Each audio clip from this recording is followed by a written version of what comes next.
Maging Persian cat ka pa, gagawin ka lang siomay sa Mindanao. Siomay? Baka siopaw? Oo din siya.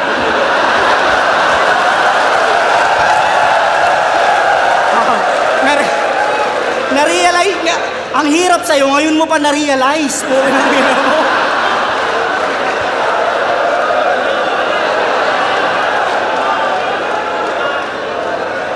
Pare, siopaw.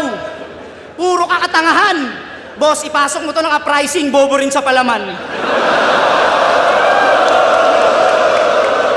Yan. Kakaganyan mo, munti ka nang di makasakay ng eroplano. Paano walang kaano-ano? Hininga ng ID, sumagot si Gago, ako'y paru-paro.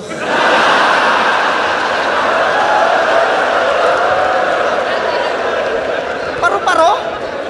Bulbulin ka na, tangina, gusto mo maging paru-paro? Tas minsan gamo-gamo. Yan ang napapala mo, Lucas, kakakain ng damo-damo. Unang lapag neto sa Maynila, inabot ng katakot-takot, mga pare. Sumakay ng taxi nung sinisingil, binabayad niya kalapate.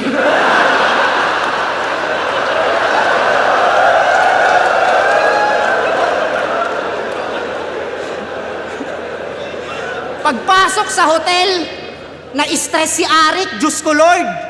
Nasa labi ka pa lang daw, puta, naguhubad ka na ng short.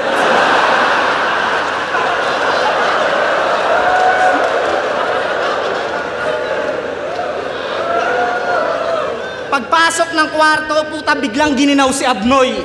Nagre-request kay Enigma ng kwartong may apoy. Boss, tama na.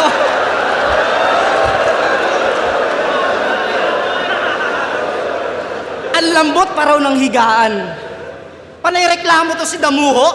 2:00 ng madaling araw, si Arik pinaghahanap mo ng puno.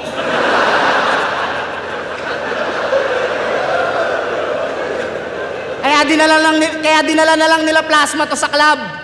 Kaso puro ring katangahan. Yung babaeng sumasayaw ng hubot-hubad, puta, gustong damitan.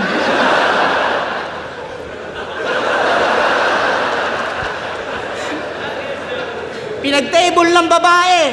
Si Utol kinabahan. First time niya raw magkaka-chicks na hindi putol yung katawan.